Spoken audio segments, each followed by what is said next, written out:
उत्तर प्रदेश के गोरखपुर कुशीनगर की रहने वाली प्रीति शर्मा ने कई टाइटल जीतने के बाद महज 25 साल की उम्र में इंटरनेशनल सुपर मॉडल का खिताब जीतकर अपना और अपने परिवार का नाम रोशन किया।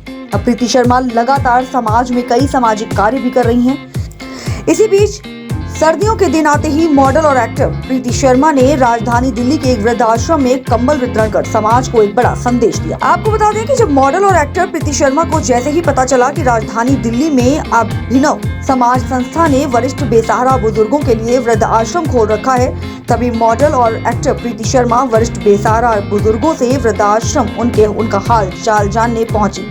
वहीं मॉडल और एक्टर प्रीति शर्मा ने उनसे उनका हाल चाल पूछा और उनको सर्दी से बचने के लिए छोटा सा सहयोग यानी कंबल वितरण किए। वहीं संस्था के अध्यक्ष और वृद्धाश्रम के कर्ता धर्ता जी.के. गुप्ता ने मुंबई से चलकर आई गोरखपुर के कुशीनगर की इंटरनेशनल सुपर मॉडल प्रीति शर्मा का तहे दिल से धन्यवाद किया। उन्होंने कहा कि इस देश में ऐसे कुछ लोग ही हैं जो संस्था के कामों की सराहना करते हैं, वरना हमारे ऊपर तो सरकार भी ध्यान नहीं देती। वहीं मॉडल और एक्टर प्रीति शर्मा ने कहा, समाज में अभिनव समाज जैसी संस्थाएं हैं जो वरिष्ठ बेसहारा बुजुर्गों की वृद्ध आश्रम में उनकी देखरेख कर उनकी सेवा कर रहे हैं। जो बच्चे अपने माता पिता को भूल जाते हैं, उनकी सेवा करने से कतराते हैं, ऐसी संस्थाएं आगे आकर उनकी सेवा करती हैं। माँ बाप बच्चे के लिए क्या नहीं करते, लेकिन एक हालात जब बन जाते हैं जब बच्चे अपने माँ बाप को सड़क पर छोड़ देते हैं। इसी के बीच में जन्म होता है ओल्ड एज होम का। जी हाँ, कुछ संस्थाएं हैं जो ओल्ड एज होम खोलती हैं, यानी कि बुज़ुर्गों का घर बनाती हैं और वहाँ बुज़ुर्गों को रखती हैं।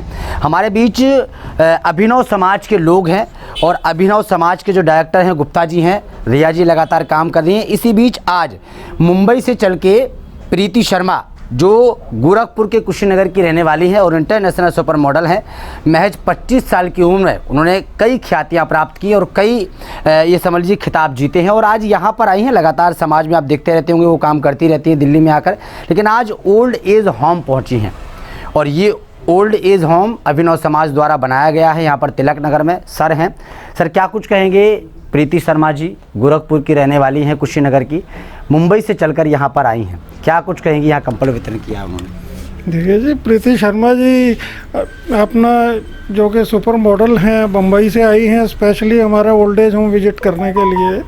उनका हम लोग हार्दिक धन्यवाद करते हैं और उन्होंने अभी कंबल वितरण किया है हमारे सभी इनमेट्स को, उसके लिए भी उनका हार्दिक धन्यवाद। क्या लगता है, क्या कुछ उन्होंने जब तमाम लोगों से चर्चाएं की तो क्या उन्होंने रिस्पांस दिया है आपके इस ओल्ड एज होम को लेकर? क्या कुछ कहा है, तारीफ़ की है? किस तरीके से तारीफ़ की है उन्होंने हमारे काम को सराहा है और जो उनकी भावनाएं हैं वो व्यक्त करी हैं। गरीब लोगों के प्रति जो उनका लगाव है, भावनाएं हैं, उन्होंने अपनी तरह से बहुत अच्छे तरीके से एक्सप्रेस किया है। क्या लगता है कि ये जो बुज़ुर्ग वगैरह आप लोगों के पास आए हुए हैं ओल्ड एज होम में, कहाँ कहाँ से आए हुए हैं? देखो, ये तो आते रहते हैं, अलग अलग जगह से हैं, कोई कहीं से है, कोई कहीं से है। हमारे यहाँ जो है किसी धर्म, जाति या जगह का कोई भेदभाव नहीं है, कोई कहीं से भी आए, सब तरह के लोग हैं। अभिनव समाज और क्या कुछ करता है नज़र आ रहा है सड़कों पर? इसके अलावा हम लोग अभी दिल्ली के सारे गवर्नमेंट हॉस्पिटल्स पे हमारी 2 वैन्स लगी हुई हैं, खाना बांटती हैं। तो कोविड के टाइम से ये कार्य शुरू किया था। कोविड के दौरान तो हम लोग स्लम कॉलोनीज़ में बांट रहे थे, लेकिन उन लोगों को अभी इतनी ज़रूरत नहीं रही है। तो हमने सर्वे किया तो हमें यही लगा कि गवर्नमेंट हॉस्पिटल में काफ़ी गरीब लोग आके पड़े रहते हैं, अपना इलाज कराते हैं, कईयों के पास खाने के भी पैसे नहीं होते। तो हम लोगों ने एक यही अपना ध्येय बनाया है कि हम लोग इनके लिए जो कर सकते हैं तो हम लोग खाना वितरित। गुप्ता जी, आपने दुनिया देखी है, आपने अक्सर सुना होगा कि संस्थाएं लोगों की मदद करती हैं, पार्टी के लोग पार्टी को जीतने के लिए मदद करते हैं, लेकिन एक मॉडल अगर उतर के आई है और मॉडल आपके ओल्ड एज होम में आई हैं और कई कार्यक्रम ऐसे करती रहती हैं, स्लम बस्तियों में वो जाती हैं, कपड़े वितरण करती हैं, खाना वितरण करती हैं, क्या कुछ कहेंगे ऐसे लोगों के लिए आप? हम लोग तो ऐसे लोगों का जी बिल्कुल तारीफ़ करेंगे और उनके जो भावनाएं हैं गरीब लोगों के प्रति वो ऐसे ही करती रहें और उनकी दुआएं लेती रहें। चलिए, क्या कुछ कहेंगी मैडम, आप यहाँ पर आई मुंबई से चल के, कैसा लगा यहाँ, आपने माहौल देखा, बुजुर्गों से बात की, क्या कुछ लगा? सबसे पहले ये जो अभिनव समाज के लोग जो काम कर रहे हैं ये सबसे सराहनीय काम है। और जितने भी लोग ये काम करते हैं निस्वार्थ भेदभाव से लोगों की सेवा करते हैं, लोगों का ध्यान रखते हैं, ये मतलब बहुत बड़ी बात है। ये हमारे लिए भी बड़ी बात है। और इन लोगों से मैं इनकी कहानियाँ भी सुनी, काफ़ी दुख भरी है। मैं कितना दर्द है इनकी कहानियों में, क्या लगता है? बहुत दर्द है। मैं इन लोग से बात कर रही थी जी बोलिए। और मैं काफ़ी कई बार इमोशनल हुई लेकिन कंट्रोल की, क्योंकि उनकी ऑलरेडी दुख भरी कहानी है। तो मैं भी उनके सामने इमोशनल हो जाऊंगी तो उनके दुख और बढ़ जाएंगे। क्या किसी की कहानी ऐसी भी है जो अपने बच्चों से जुड़ी हो, बच्चों ने उनको हटा दिया हो? ज़्यादातर इनकी कहानी बच्चों वाली ही है। बच्चे ने खुद छोड़ के गया है या बच्चे से परेशान होके खुद आ गए हैं। यहाँ पे सिर्फ ये एक व्यक्ति है जो अपने मन से आए हुए हैं, जिनकी सिर्फ एक माँ है और वो विकलांग है, तो दिव्यांग है। तो वो अपनी माँ से अपनी सेवा नहीं कराना चाहते थे, तो वो अपनी मर्जी से आए हैं और यहाँ पे खुश हैं। बाकी सबकी मतलब दुख भरी कहानी है, कुछ परिवार से जुड़ी कहानी, परिवार से जुड़ी लेकिन कहानी है। अभिनव समाज ये कदम उठा रही है और लगातार उन लोगों को पाल रही है, क्या कुछ कहेंगे इसको लेकर? सर मैंने पहले ही बताया कि इनकी जो काम है मतलब इसकी कोई शब्द नहीं है, इनकी मतलब तुलना नहीं कर सकते, नहीं कर सकते। लोग अपने लोगों का ख्याल नहीं रखते। ये जो भी जिनकी भी ज़रूरत है ये सबकी ज़रूरतें पूरा कर रहे हैं। आपने कहा कि मेरी आंखें नम होने वाली थी जब आप इनकी कहानियां सुन रहे थे जी। तो क्या कुछ कहेंगे आज के यूथ को जो अपने माँ बापों की इज्जत नहीं कर रहे हैं, अपने माँ बापों को अपने साथ में रखने से घबराते हैं, डरते हैं, उनकी बेइज्जती होती है, उनके लिए क्या कुछ संदेश रहेगा आपकी तरफ से? क्योंकि आप भी एक यूथ हैं और 25 साल की उम्र में आपने इतने बड़े खिताब जीते हैं, लेकिन आप समाज में उतरी हैं समाज की सेवा करने के लिए। अब इन लोगों के लिए क्या बोला जाए, मतलब इन लोग को खुद अपने आप में ऐसा सोचना चाहिए कि जिन्होंने उनको पैदा किया, उनको पाला पोसा, उनको इस दुनिया में लाए, इस दुनिया को दिखाया, उनके साथ ये बहुत गलत काम कर रहे हैं और ये किसी को नहीं करना चाहिए। और सच में मतलब आप अपने माँ बाप का दर्द नहीं समझ सकते और यहाँ पे अभिनव समाज ये लोग उनकी दर्द समझ रहे हैं, तो हम उनको कुछ कह ही नहीं सकते। उनके लिए मतलब ये गलत काम कर रहे हैं, बस इतना इस बार समझ। आपने कंबल वितरण किए, क्या लगता है प्रीति शर्मा का मुंबई से दिल्ली दौरा लगेगा तो ओल्ड एज होम आते रहेंगे आप लोग? जी बिल्कुल, इनकी जितने भी आवश्यकताएं हैं हमारे तरफ से अगर कुछ भी पूरी होती है तो ये हमको बहुत खुशी मिलेगी।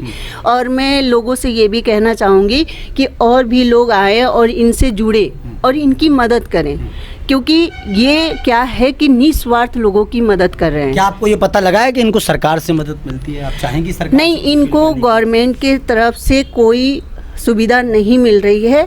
तो गवर्नमेंट की तरफ से क्यों नहीं मिल रही है वो मुझे बात नहीं समझ में आई, लेकिन जो भी लोग देख सकते हैं, कर सकते हैं, उनको आके यहाँ पे आगे बढ़ के इनके हाथ में हाथ बटाना चाहिए, इनका साथ देना चाहिए और यहाँ पे इन लोगों की मदद करनी चाहिए। आपको लगता है कि सरकार को भी इनकी हेल्प करनी चाहिए, जिस तरीके से ये बड़े बुजुर्गों के लिए जो बेचारे सड़क पे हैं, बेसहारा हैं, उनके लिए खड़े हो रहे हैं, सरकार को भी सुनना चाहिए, सरकार को भी? जी बिल्कुल, सरकार को मदद करनी चाहिए इनकी, क्योंकि ये काफ़ी सालों से कर रहे हैं और कैसे कर रहे हैं इन्हीं को मालूम होगा। अभी मेरे जैसे कुछ लोग आए तो इनको और मदद मिल जाएगी और सरकार से मिल जाए तो ये सबसे बड़ी बात होगी। क्या कुछ कहेंगी रिया जी, आज प्रीति जी आई हैं? प्रीति जी के लिए तो पहली बार स्वागत है आपका अभिनव समाज में।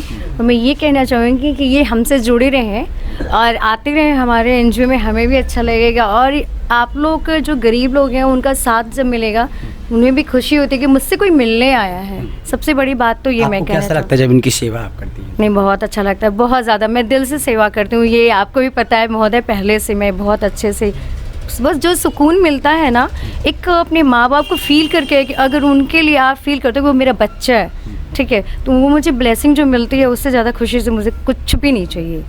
ये प्रीति जी यहाँ पर आई हैं, उन्होंने कंबल वितरण किए हैं, क्या लगता है, अब कैसा लगा आपको और क्या कुछ कहेंगे, क्या प्रोत्साहन मैं प्रीति जी के लिए मैंने कहा पहले से कि स्वागत है इनका और अभिनव समाज में हरदम ऐसे ही आती रहें और जुड़ी रहें और इनको उन लोगों की ब्लेसिंग मिलने के बाद अब समझिए इनको ऊपर जाने मतलब जितने ऊपर की सीढ़ियाँ जो नहीं है वो भी अच्छे से उनकी दुआओं से पार होते जाएंगे और कहीं से ज़्यादा कुछ नहीं कह सकते। चलिए ठीक है। Thank you. तो सुना आपने, कहानियाँ पढ़ने के बाद इतना दर्द हमें नहीं होता है। जब हम ग्राउंड पर जाते हैं और उन कहानियों के लोगों से मिलते हैं तब हमें एहसास होता है कि इंसान के अंदर वाकई में कितना दर्द है।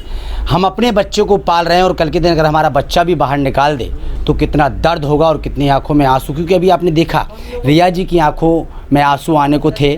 और मैडम जो प्रीति शर्मा जी जो लगातार अभी वहाँ से आई हैं, मुंबई से आई हैं, उनकी जो जब वो उनसे बात कर रही थी, कई तस्वीरें हम आपको दिखा रहे होंगे, जब उनसे बात कर रही थी तो किस तरीके से उनकी आंखें नम हो गई थी। ये बहुत बड़ा सवाल है। मेरे चैनल के माध्यम से भी मैं अपील करूंगा कि देश में जो चल रहा है, अकेले रहने की जो कोशिश की जा रही है, बहू बेटे अकेले रहते हैं लेकिन माँ बाप को छोड़ देते हैं, उनके दर्द पर उनसे कहते हैं कि हम पैसे आपको भेज देंगे। प्लीज़ ऐसा ना करें और अपने माँ बाप की सेवा करें, क्योंकि उस वक्त को आप देखिए जब आप छोटे थे और अपना खाना छोड़कर, वो अपना वाला छोड़कर आपको खिला